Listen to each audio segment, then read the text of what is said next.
The estate attorney hadn't finished reading the opening paragraph of my father's will when she glanced up from her screen, paused, and said, very carefully, the way people say things they wish they didn't have to.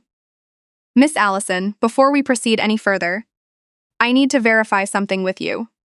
According to the Mecklenburg's county records, a dissolution of marriage was finalized in your name approximately 3 months ago.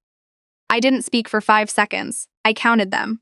Then I reached into my bag, pulled out my phone, and sent my husband a text that said, "Good morning, don't forget your coffee. It's supposed to rain this afternoon."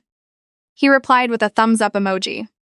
The man who had legally ended our marriage 3 months ago sent me a thumbs-up emoji. My name is Allison. I was 37 years old when my father died, and I had spent the better part of the last decade believing I had built something real.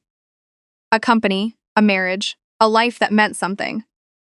Raymond, my dad, spent 40 years in commercial real estate in Charlotte, North Carolina, buying up parcels of land nobody else wanted and turning them into something people could use. He taught me to read a zoning map before I was old enough to drive. He taught me that a handshake is a courtesy, but a contract is a covenant. I forgot that second lesson exactly once. It cost me everything. Blue Line Development was my idea.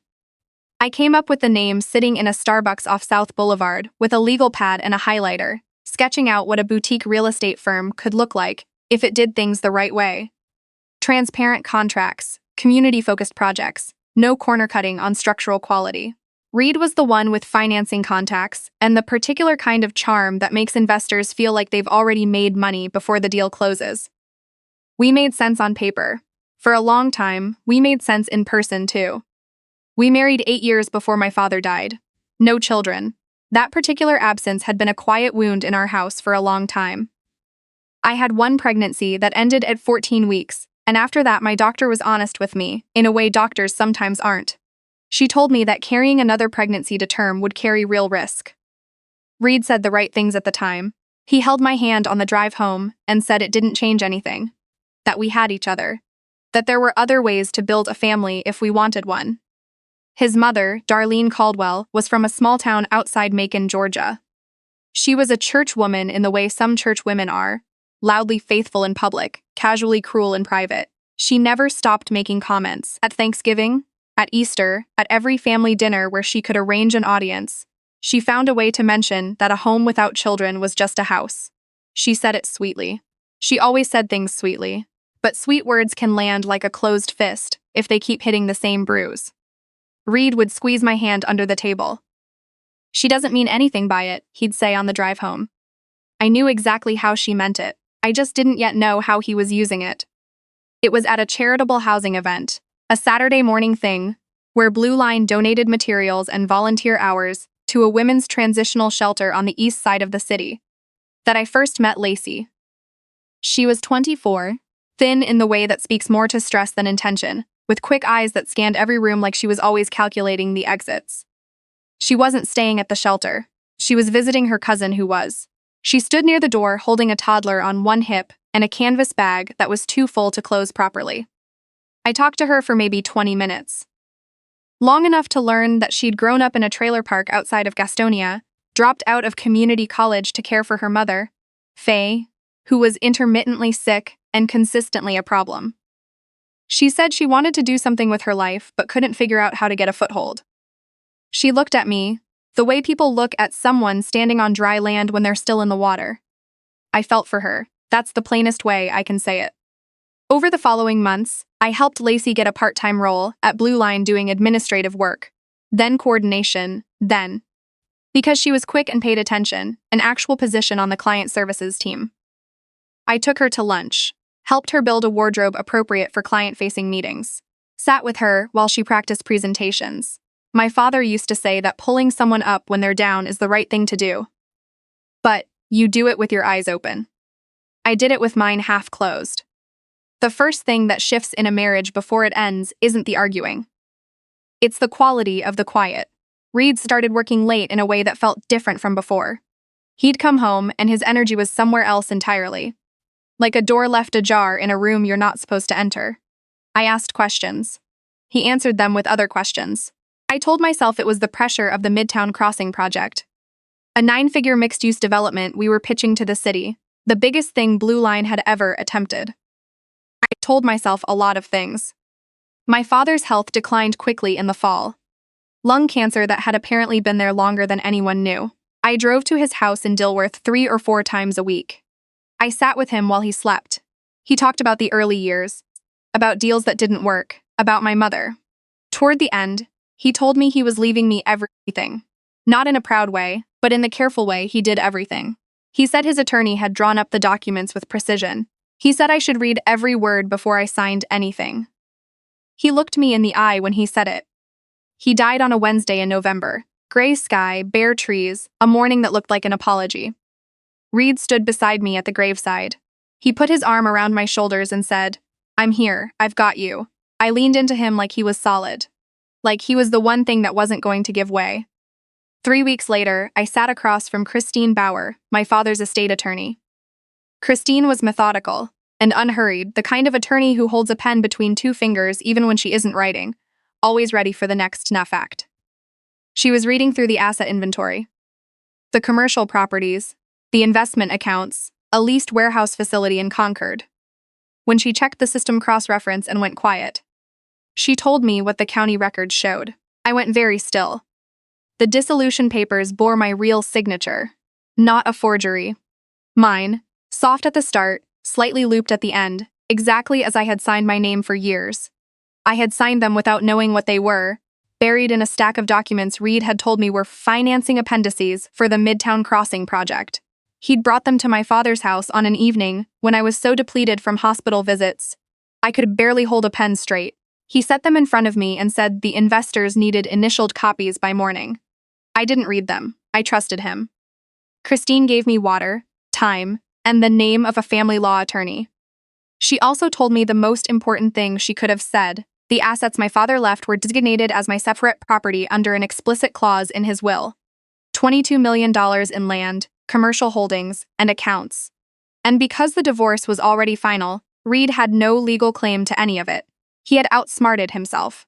The very arrangement he'd made to cut me loose had cut him off from the largest asset I would ever hold.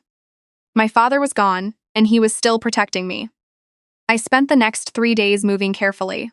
That evening, I sat with Rita Okafor, Blue Line's head of accounting, in the smallest conference room we had.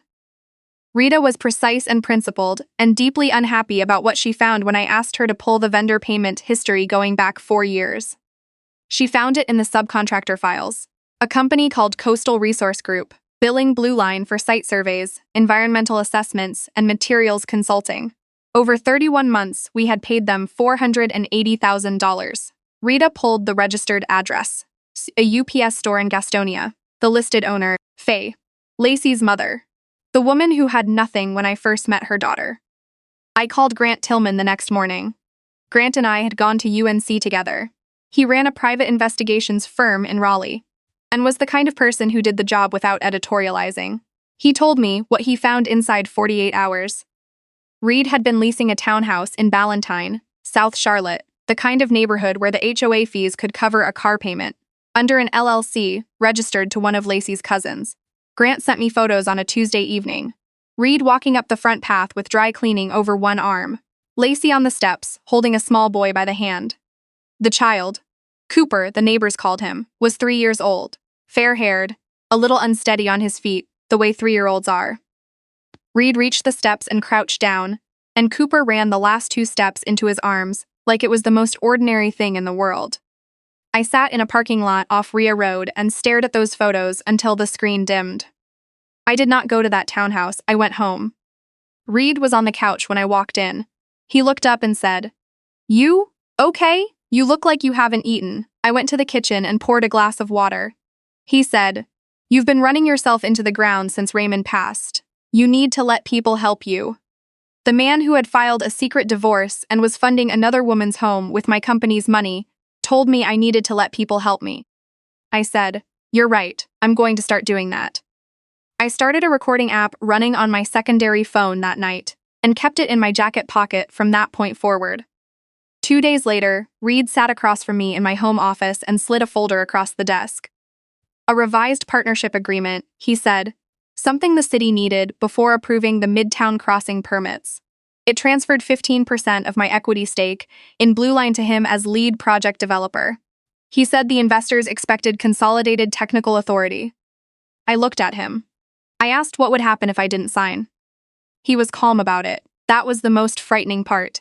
He said that the permit application was tied to a specific set of architectural filings that only he could access, and that without those files, Blue Line would miss the city council presentation window and lose the project. He said over 100 employees would be asking whose decision that was. He said he had made sure of that. I pressed the folder back across the desk and said I needed 24 hours to review it. He left the office, believing I was afraid. I was afraid. I just wasn't the kind of afraid he had planned for. What Reed didn't know was that 3 weeks earlier, I had quietly engaged an outside firm to audit and restructure Blue Line's system access. I told the firm's lead that we had an internal security concern heading into a major presentation, which was true in every sense that mattered. Over 10 days, every critical file related to Midtown Crossing had been copied into a secured directory he could not reach. The permit filings were backed up. The architectural records were backed up. Every server path he thought he owned now led to a locked room with nothing in it. The morning of the city council presentation, he found that out in front of everyone. The council chambers were full.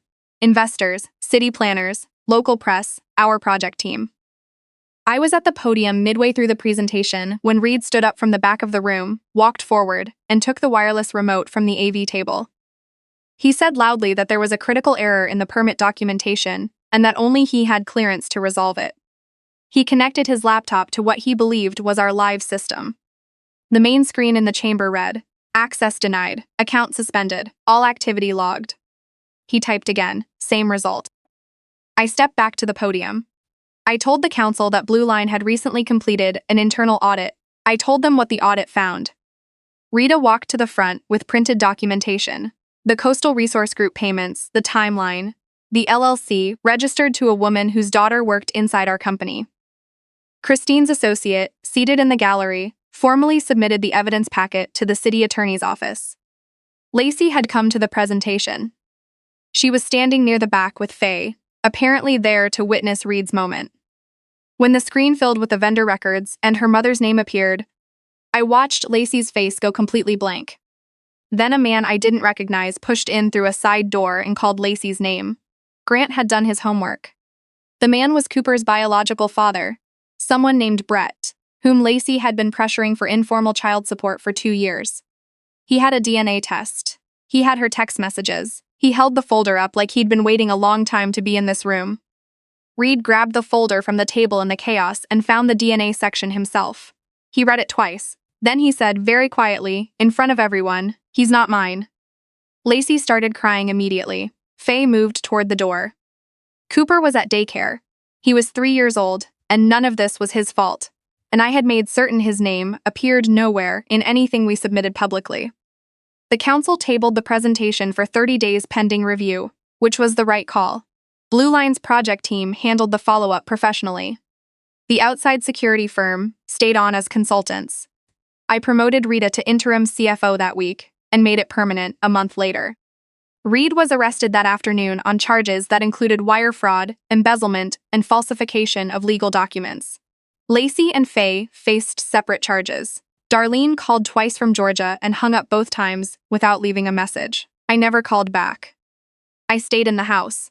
Repainted the front room the color I'd always wanted, and never done because Reed said it was too dark. I learned that Cooper had been placed with Brett, who turned out to be a decent person in the way that people lied to about their own children, sometimes become. Suddenly, fiercely clear on what matters. I don't track where Lacey is now. I stopped needing to. The Midtown Crossing project broke ground the following spring. I stood on the site in a hard hat that didn't fit quite right, and looked at the stretch of dirt that was about to become something. Retail, housing, green space, all of it, and I thought about my father. About all the times he stood on ground like this, and saw what it could hold before anyone else could. He used to say, "Don't build on land you don't actually own." He meant real estate. He meant everything else too.